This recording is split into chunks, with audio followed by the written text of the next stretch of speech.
you? Good morning, and welcome to Justice Works. I'm so glad to be with all of you here today. Before I get started, I just want to give a shout out to all of the Citizen Action New York leaders and staff who made this weekend possible for all of us. Thank you.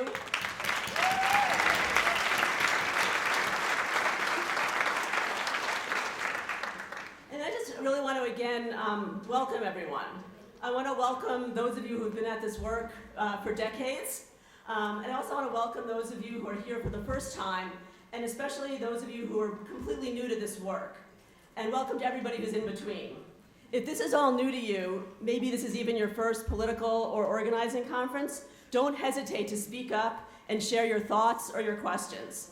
And if this is old hat and you've done it all before, please share your wisdom, but also please open up to new ideas.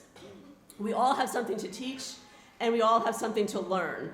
And that's the beauty of the Justice Works Conference. We're here to share our ideas, but also to come up with new ones. And so as I was thinking about that and thinking about what to say here this morning, I kind of looked back at my speech from last year's Justice Works. And I have to say it was kind of sobering. A year ago, I was hopeful that we were going to win a progressive, pro-working families majority in the state Senate last fall, and then pass a progressive agenda, starting with raising the minimum wage. Reading that and remembering that moment and realizing how badly those elections turned out for us last fall, it really got me thinking about some of the barriers that we face and the ups and downs in our work. And so when I started thinking about that, it reminded me of my family's vacation last summer. Family vacations have their ups and downs. And last year, my husband and I and our two kids went on a 4-day backpacking trip in the Adirondacks, whereas the North Country. And actually, they aren't kids anymore. Last year, they were 17 and 22. And for those of you who have never backpacked, it really changes everything when your kids are finally old enough to carry their own gear and also carry some of yours. And when you get to my age, it really helps a lot. So it had been raining for several days before our trip, but we had our hearts set on this family expedition, so we drove up to the mountains and parked at the trailhead. It was raining lightly, but we put on our backpacks and set off on our hike and hoped for the best. We soon hit a section of the trail that was pretty flooded. And for several miles, we carefully stepped from stone to stone along the path to avoid getting our feet wet, because you really don't want your hiking shoes wet for 4 days of a trip.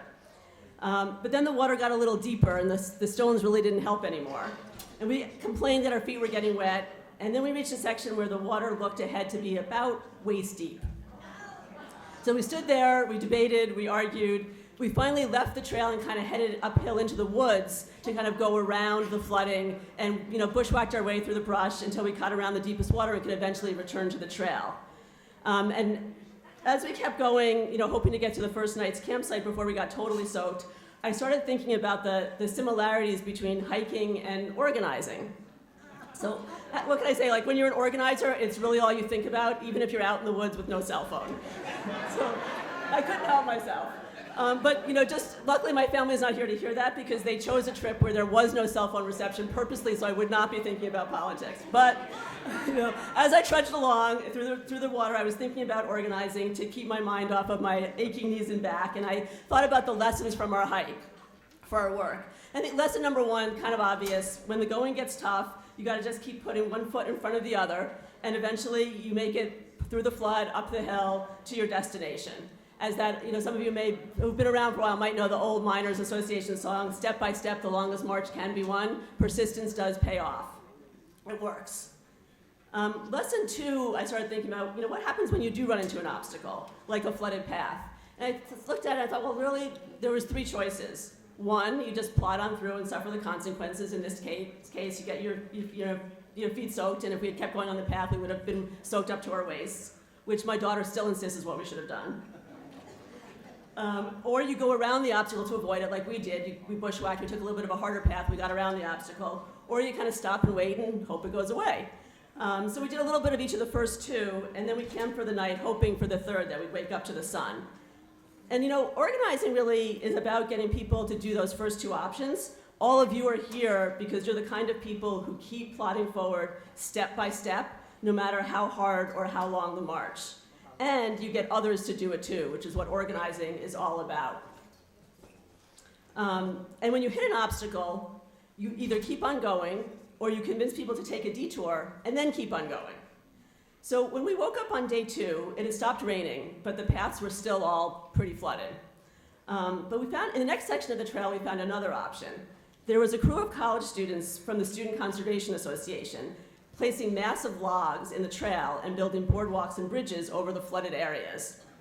We used some of their bridges, or the logs that were kind of on their way to becoming bridges, and our feet stayed dry that day. And then at one point midday, we came to a river that we were going to have to cross by stepping on some very slippery rocks in order to not fall into the river. And again, we kind of stopped and hesitated. Now what?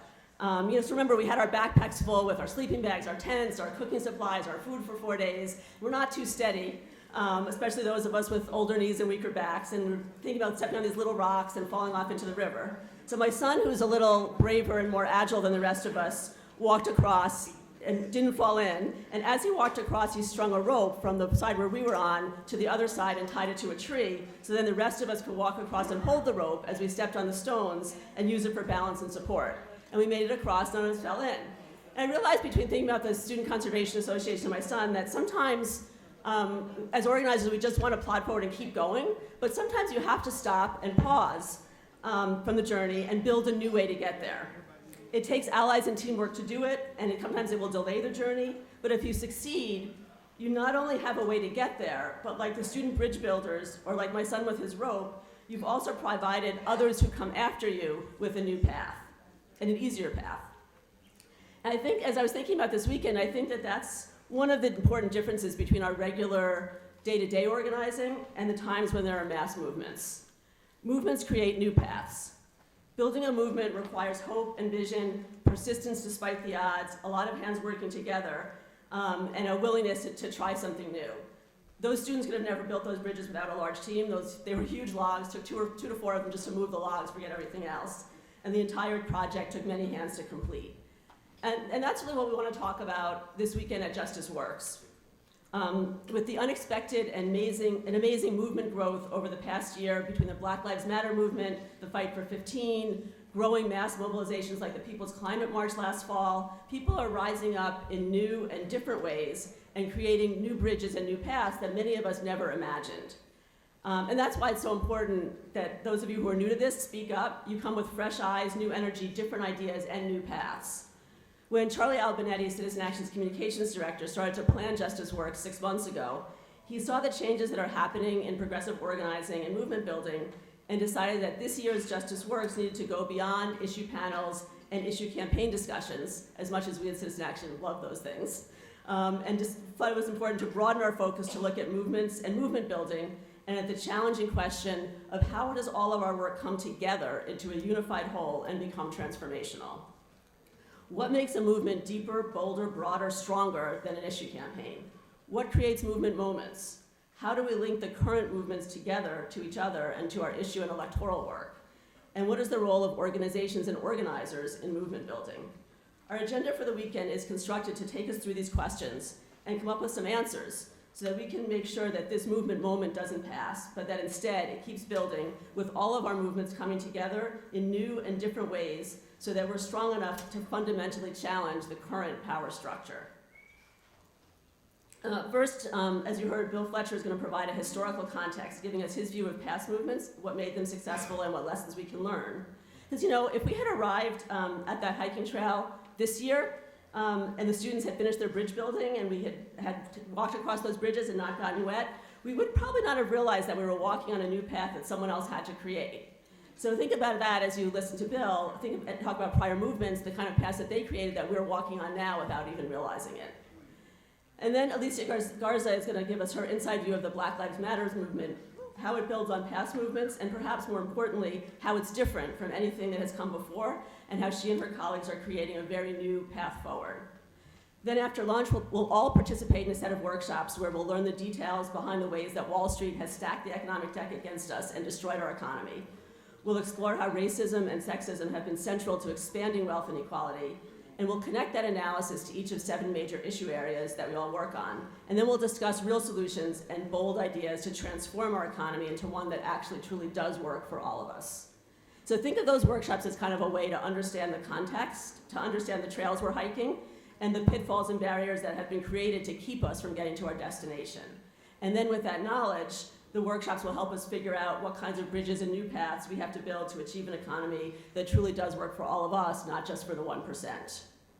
At dinner, we'll hear a report back from that and some next steps, and then we'll hear from Mary Kay Henry, the international president of SEIU, about the Fight for 15, and how that movement has grown, taking us in just 2 years' time from a time when $15 an hour sounded like a radical fantasy. Nobody thought that that could possibly be the minimum wage in our country.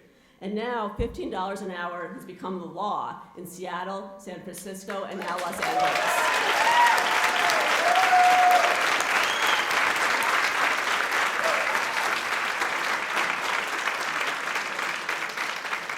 And you know, we New Yorkers usually like to be first, and we definitely don't like to be outdone. So I want to say right here for sure, we plan to have 15 an hour for fast food workers here in New York State by this summer, right?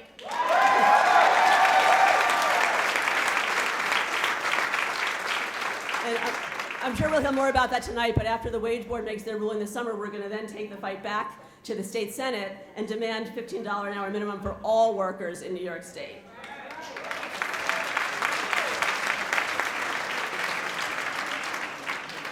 And then tomorrow, after a fantastic set of workshops designed to strengthen our skills, we'll hear from two final speakers, Congressman Paul Tonko, who will give us a progressive perspective on federal issues, especially trade and the Trans-Pacific Partnership.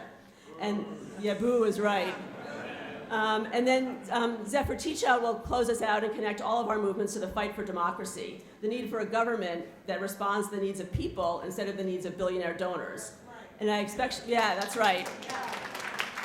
And I expect she'll tie that into the current fight we're having over quality public education, where we're fighting the hedge fund billionaires with our new Hedge Clippers campaign. Go Hedge Clippers. I also just want to mention, so everybody knows everything that's going on, that we have two parallel meetings happening this weekend at the same time, coming in and out. A group of progressive local elected officials is meeting together, starting at 11 o'clock today, to talk about building a network of progressive electeds so that they can collaborate and work together and with all of us. And throughout the weekend, starting actually yesterday, Working Families Party, with the help of Wellstone Action, is running a 3-day training session for candidates and campaign managers so that we can elect some true progressives to office this year.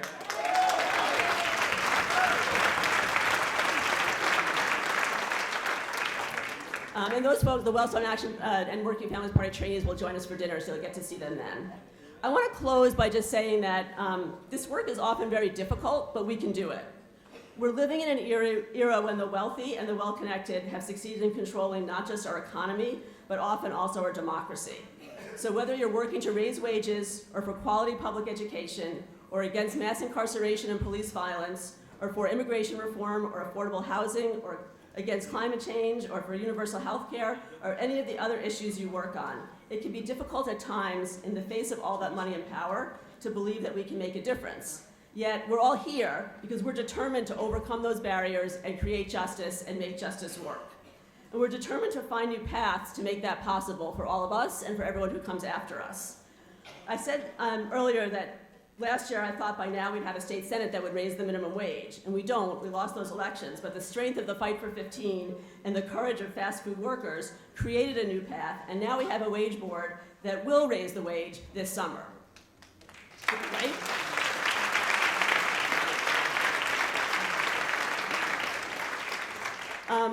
One of my favorite quotes from Nelson Mandela is, Nelson Mandela said, "A winner is a dreamer who never gives up.